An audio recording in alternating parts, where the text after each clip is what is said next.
a todos y bienvenidos a este video en el cual les hablaré de un hombre cuyos logros militares lo volvieron una leyenda de su tiempo. Pero toda su valentía militar y su estrategia táctica se ha visto empañada por una serie de atroces crímenes atribuidos a él, los cuales lo han convertido para muchos en el primer asesino serial de la historia. Les estoy hablando de Gilles de Retz. Nacido alrededor del año 1405 en Francia, fue el hijo mayor de Marie de Cranon y Guy de Laval. Ambos pertenecían a familias muy ricas de Francia, pero sobre todo las más importantes de su tiempo. Tenían grandes tierras feudales y títulos nobiliarios, incluyendo una baronía que terminó en manos de Retz. Sin embargo, él enfrentó tragedias familiares siendo solo un niño. Su padre murió en un sangriento accidente de caza que él presenció. Poco después, su madre también se aleja de su vida. Aquí no sabemos muy bien qué pasó porque algunas fuentes nos dicen que murió, pero otras dicen que se volvió a casar.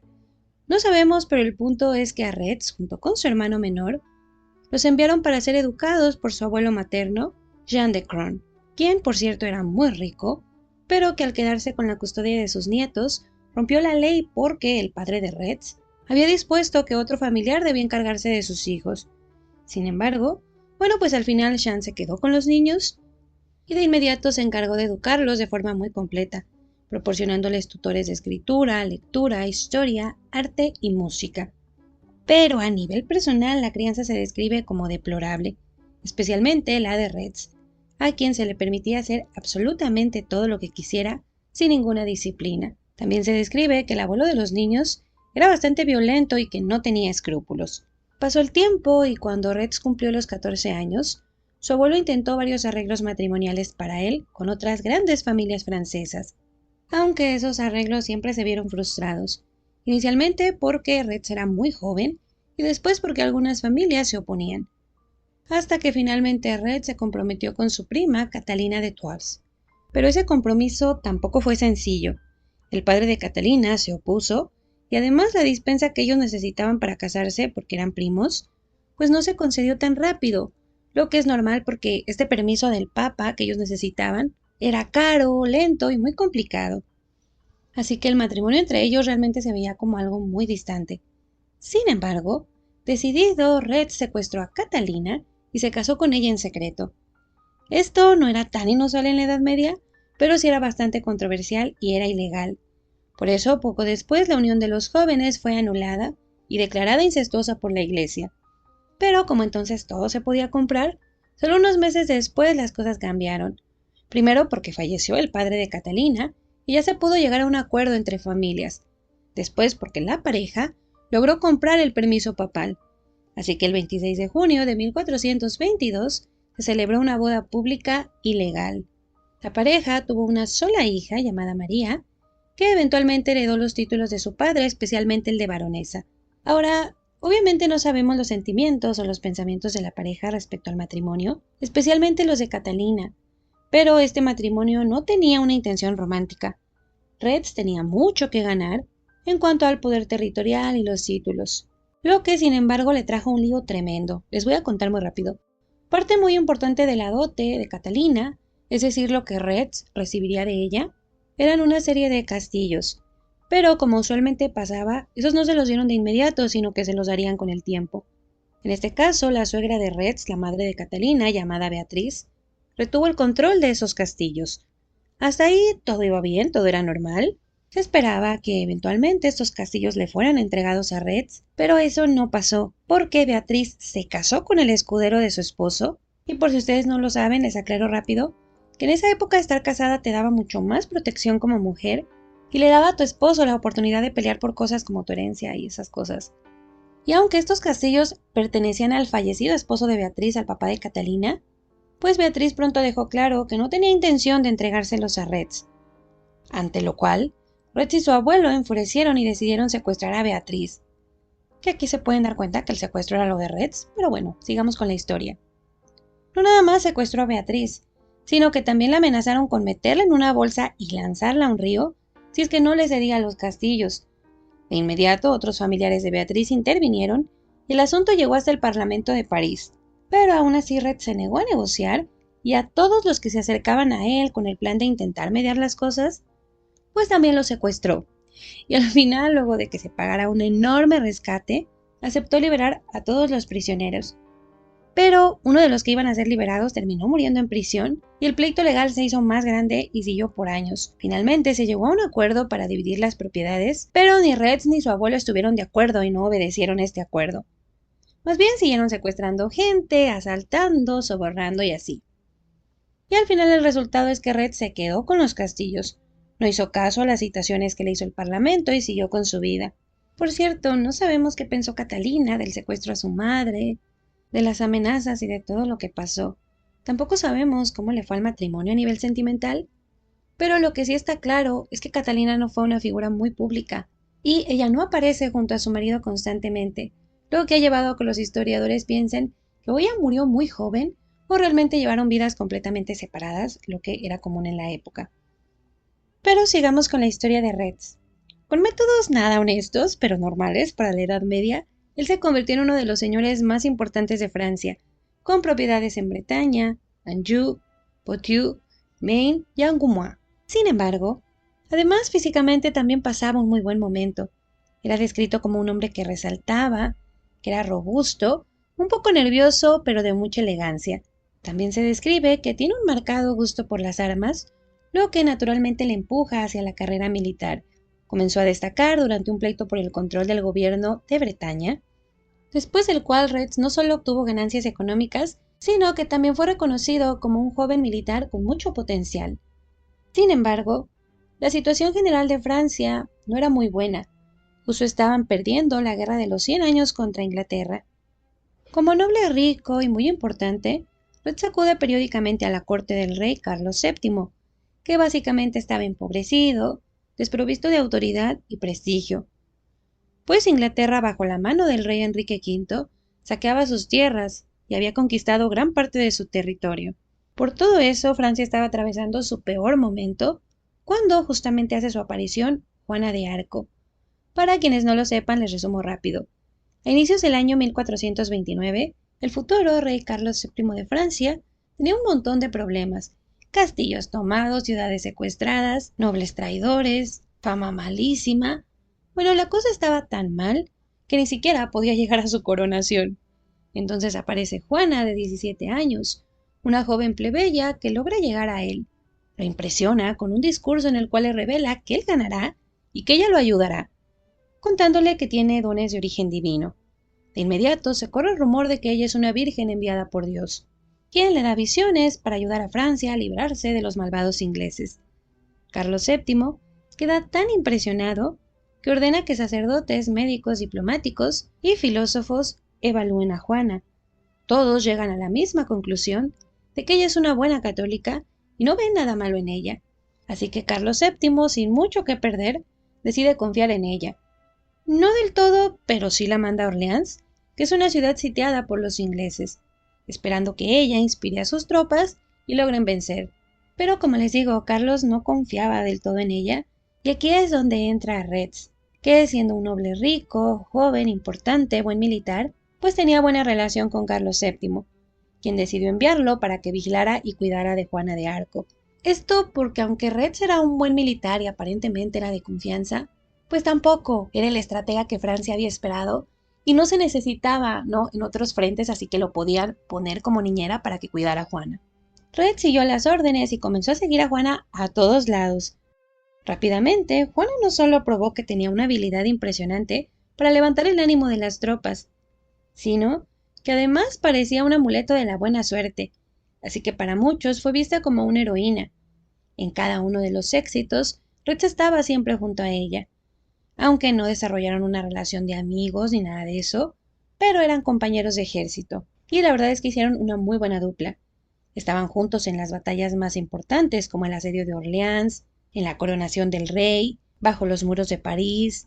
Iban juntos desde Chinon, Blois, Orleans, Poitiers, Meun, Pat, hasta Reims, consiguiendo victorias muy importantes para Francia. La verdad es que ellos generalmente ganaban, aun cuando las batallas parecían imposibles. Y en toda esa lucha, Retz demostró que era un militar excelente, valiente y disciplinado. Por eso es que le fue recompensado por el rey Carlos VII, y terminó siendo nombrado mariscal de Francia con solo 25 años. En ese punto, Retz tenía prestigio, dinero y lo que parecía un futuro brillante. Pero desgraciadamente eso no duraría. Juana de Arco fue capturada por los ingleses en el año 1930. Poco después fue juzgada como bruja y condenada a la hoguera, aunque luego la Iglesia Católica se arrepintió y la declaró santa. Pero bueno, el punto es que ella sale de la escena militar y política, y como su compañero, Retz deja de ser relevante. Su fama comienza a disminuir y ya no era tan importante. Su presencia deja de ser necesaria en la corte y ya no recibe participación importante ni en la corte ni en las batallas. Es entonces que él comienza a pasar largas temporadas en sus castillos, y su abuelo muere en noviembre del año 1432. Retz, que entonces tenía 28 años, heredó una fortuna y su riqueza se hizo todavía más grande.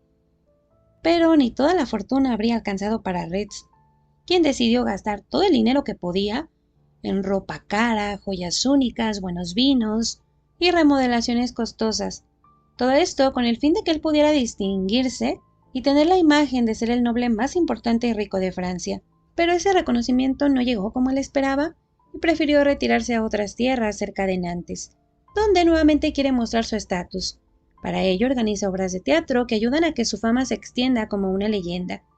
Después creó una biblioteca extraordinaria que reunió manuscritos muy importantes, y entonces decide contratar un montón de gente, malabaristas, cantantes, actores, artistas que hacían vajillas a su gusto, y más de 200 caballeros entre guardias y escuderos. Además, también invitó a su castillo al clero de la región, que eran casi 100 personas. A todos les pagaba la comida, la ropa y la bebida. Es decir, que lo que Retz estaba haciendo era crear su propia corte y llevar un estilo de vida al igual o superior a la que llevaba el rey. La verdad es que no es que estos gastos fueran algo malo o extraño. El detalle es que los había llegado a tal extremo que gastó demasiado dinero y rápidamente quedó endeudado, empobrecido y al borde de la ruina financiera. Entonces él creyó que Dios lo salvaría, así que ordenó construir iglesias y compraba misas para que se rezara por su alma. Cosas que irónicamente no eran baratas y que hacían que él fuera visto como un ferviente católico, o eso se pensaba. Pero cuando eso no le funcionó, Retz entonces vendió muchas de sus propiedades, empeñó sus joyas, sus tierras y pidió mucho dinero prestado. Esto lo único que hizo fue hundirlo todo lo que se pudo.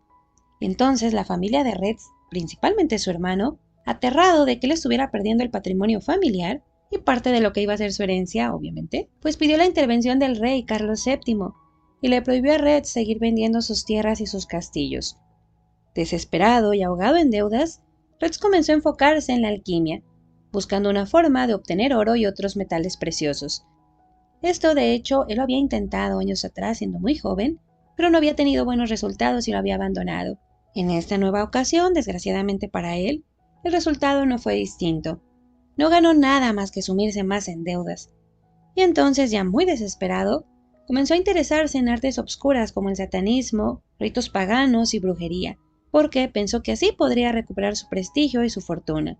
Pero no es como que solo le interesó la teoría, sino que mandó traer varios magos. Pero es un mago italiano llamado Francisco Prelati, de 23 años, de quien Retz se vuelve especialmente cercano. Él le pidió que le diera al diablo todo lo que pudiera, a excepción de su vida y su alma. Poco después, juntos intentan invocar espíritus, especialmente demonios, y es entonces que Francisco introduce a Retz al mundo de los asesinatos rituales. Aunque no sabemos en qué momento Retz comenzó a practicar los asesinatos, lo que sí sabemos es que de repente niños comenzaron a ser llamados al castillo de Retz. Esto no era inusual. De hecho, usualmente las familias ricas nobles tomaban niños de las familias pobres para ser acompañantes de sus hijos, escuderos o sirvientes de algún tipo en los castillos.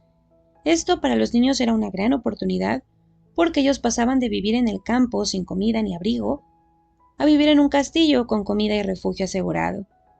Pero por desgracia ese no sería el destino de los niños que llegaban al castillo de Retz.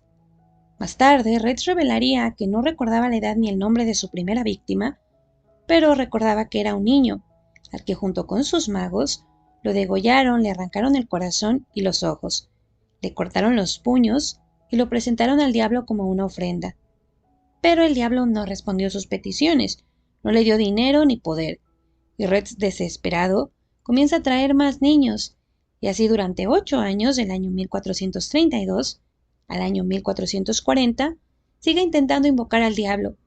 Todo pasa desapercibido al inicio, porque además de que no era raro que estos niños que eran llevados al castillo nunca vieran de nuevo a sus familias, también hay que tener en cuenta que Red se movía constantemente entre sus propiedades.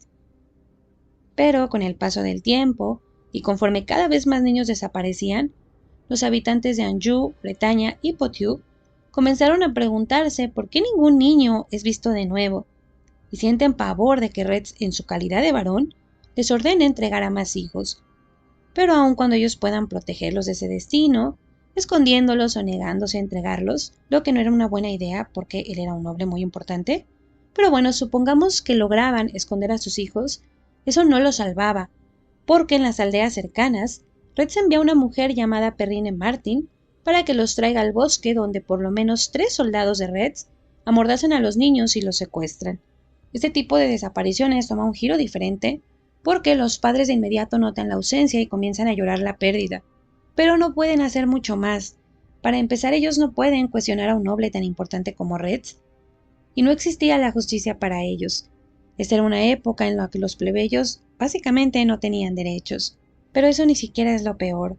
Pronto empiezan a circular rumores que cuentan que había cuerpos de niños enterrados a las afueras de los castillos de Retz. Mientras tanto, Retz continúa su camino en la oscuridad, pero su camino había tomado un giro todavía más perverso. Conforme mata niños, sin tener respuesta del diablo, sus motivos dejan de ser solo por dinero. Se le olvida lo de crear oro y recuperar su estatus, pues descubre que le gusta no solo matar a los niños, sino también abusar sexualmente de ellos. También le complace la idea de torturarlos, degollarlos y usar la sangre de ellos para escribir oraciones y otras ideas. Después, los cuerpos de los niños acababan quemados en grandes chimeneas de los castillos o amontonados en letrinas. Desde luego que todo eso no podía quedar en completo secreto. Los sirvientes comenzaron a alzar la voz y finalmente las desapariciones y el extraño comportamiento de Retz llegó hasta los oídos del obispo de Nantes, Jan, quien escuchó las súplicas de padres y decidió enviar investigadores para los castillos de Retz. Rápidamente ellos conectan los puntos. A donde quiera que viaja Retz, se desaparecen niños de las aldeas. Pero el punto clave es que los investigadores encontraron numerosos huesos carbonizados en las cisternas y los fosos de sus castillos. Finalmente, Retz es arrestado en septiembre del año 1440. Tenía 35 años. Lo encierran y lo amenazan con torturarlo. Entonces decide confesar sus crímenes.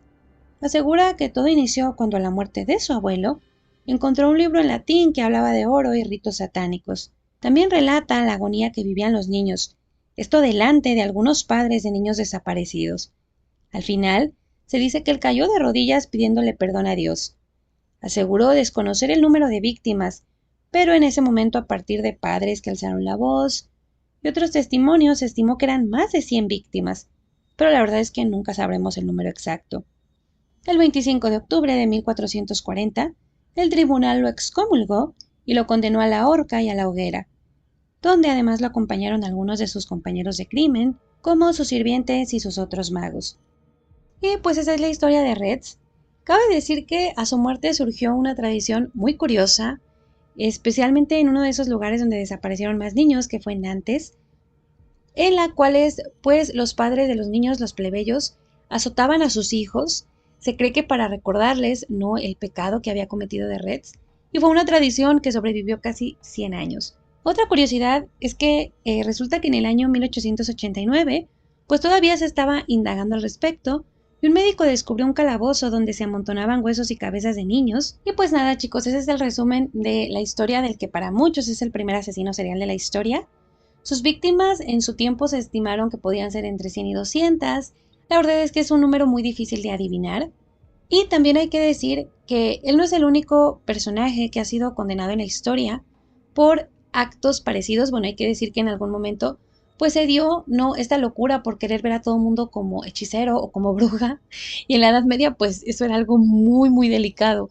Entonces también han surgido hipótesis, porque en su mayoría de esos casos eran falsos. Eran casos que se hacían pues simplemente con un objetivo político de quitarle algo a alguien o de sacarlo del camino, y entonces era como que, ay, me vio raro, es bruja o es hechicero. Eso era algo muy común. Entonces, hay gente que ha llegado a estudiar, muchos historiadores, si el caso de Retz pudo haber sido uno de esos en los que únicamente lo acusaron en falso, pero la verdad es que la mayoría ha llegado a la conclusión de que no, no hay forma de que se haya fabricado todo el caso, todo su caso, que es un caso en el que se encuentran huesos, están los testimonios de los padres, incluso conocemos nombres de algunas víctimas, no las historias de cómo él se los pedía a los niños o de cómo simplemente desaparecían. También están testimonios de algunos sirvientes, muchas cosas que difícilmente podrían ser fabricadas. Además de que en el caso de Retz, pues más allá de que tenía una relación un poco extraña con la iglesia, en el sentido de que incluso se los lleva a vivir a su casa y todo, no hay un motivo aparente por el que se tendría que inventar todo lo que se inventó. Es posible, y algunos historiadores también han planteado, que se ha podido exagerar un poco porque así era en la Edad Media.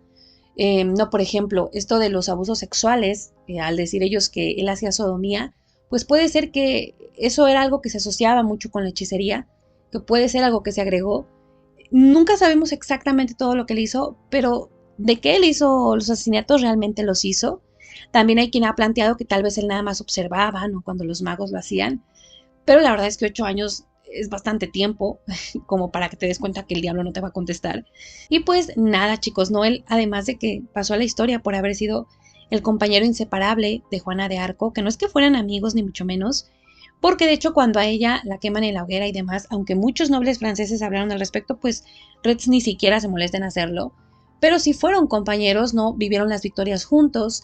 De hecho, usualmente se describe que la mejor época en la vida de Retz fue esa época en la que estuvo con ella, porque obtuvo todo, dinero, prestigio, no tenía absolutamente todo.